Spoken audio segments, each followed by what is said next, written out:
से निकालना। एक गांव में एक प्रसिद्ध पुण्य तीर्थ क्षेत्र है।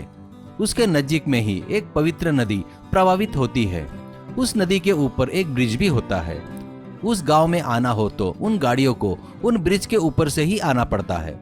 पुण्य क्षेत्र के दर्शन करने के बाद भक्तगण उस नदी के पास आकर ब्रिज के ऊपर से पैसे सिक्के फेंकते थे, क्योंकि वहां सिक्के फेंककर कुछ मांगे तो वो इच्छा जरूर पूरी होती है करके उनका विश्वास था। एक आदमी, हे गंगे माँ, मेरी लड़की को अच्छे इंजीनियरिंग कॉलेज में सीट मिलने को होना करके आशीर्वाद दो माँ, करके फेंकता है। एक औरत, मेरे लड़के को अच्छी कंपनी में नौकरी मिलना, कृपा करो माँ, करके फेंकती है। एक लड़का, मेरे प्यार को वो लड़की एक्सेप्ट करने को होना, माँ तुम चाहो तो पक्का होगा, करके फेंकता है। वैसे भक्तगण सिक्के फेंककर मन्नत मांगते थे। उस ब्रिज के ऊपर से जाने वाले गाड़ियां भी गाड़ी रोककर सिक्के फेंकते थे। उस गांव में चकमा करके एक गरीब इंसान रहता था। वो अपने छोटी झोपड़ी में बीवी बच्चों के साथ में रहता था। उसके जीने के लिए कमाई का जरिया बोले तो उसके पास एक रस्सी में एक लकड़ी के पट्टे को बांधकर उस पट्टे में लोहा चुंबक लगाकर होता है। वो रोज ब्रिज के ऊपर आकर वो रस्सी पानी में डालकर इधर उधर घुमाता था, बाद में ऊपर खींचता था। उस पट्टे में लगे लोह चुंबक से सिक्के चिपक कर आते थे। वो उसे निकालकर जेब में डालता था।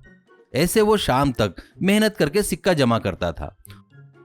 वो सिक्के लाकर किराना दुकान, पान ठेले पर देकर नोट लेता था। वो पैसे लाकर घर में बीवी को देता था।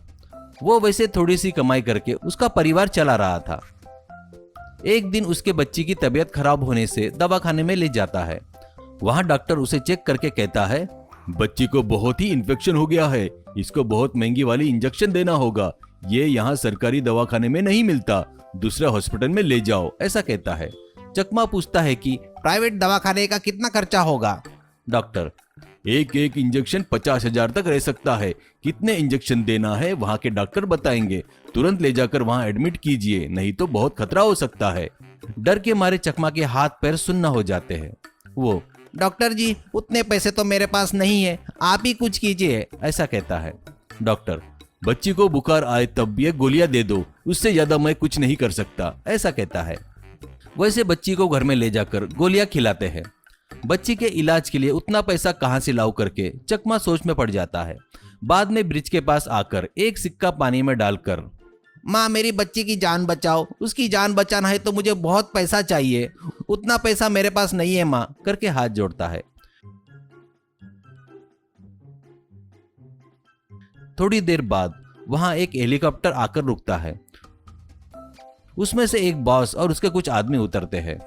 एक आदमी, ए भाई, तेरे से काम है, करता क्या या मरता, करके उस पर बंदूक तान देता है। चकमा डरकर उनको हाथ जोड़कर, बाबूजी आप लोग कौन है मुझे पता नहीं, आप जो काम बताएंगे वो मैं कर सकता या नहीं मुझे भी नहीं पता, मेरे से हुआ तो मैं पक्का करूंगा, वो क्या काम है बताओ, ऐसा कहता है। वो कौन है पता है क्या? वो मुंबई पुलिस के नाक में दम करने वाला गब्बर डॉन है, ऐसा कहता है।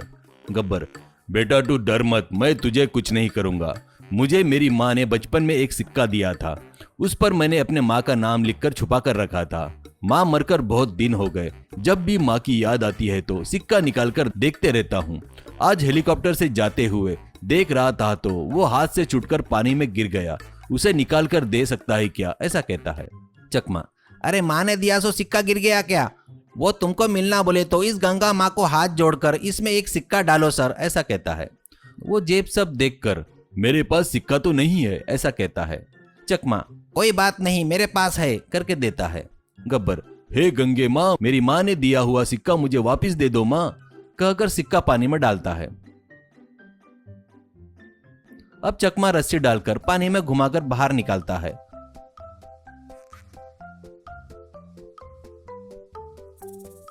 और निकले हुए सिक्के गब्बर को दिखाता है।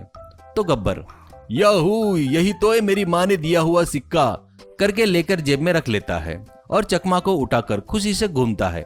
बाद में, बेटा इस दुनिया में जो तुझे चाहिए वो मांग, वो लाकर मैं तेरे कदमों में डाल दूंगा, ऐसा कहता है। तभी चकमा अपनी बच्ची की तबीयत के बारे में बताकर दुखी होता है। गब्बर, तू दुखी मत हो, ये ले करोड़ रुपए रख ले, और चाहिए तो बोल और दूंगा, और ये भी बस नहीं हुए तो मुझे फोन कर, करके एक ब्रीफ केस चकमा को देता है।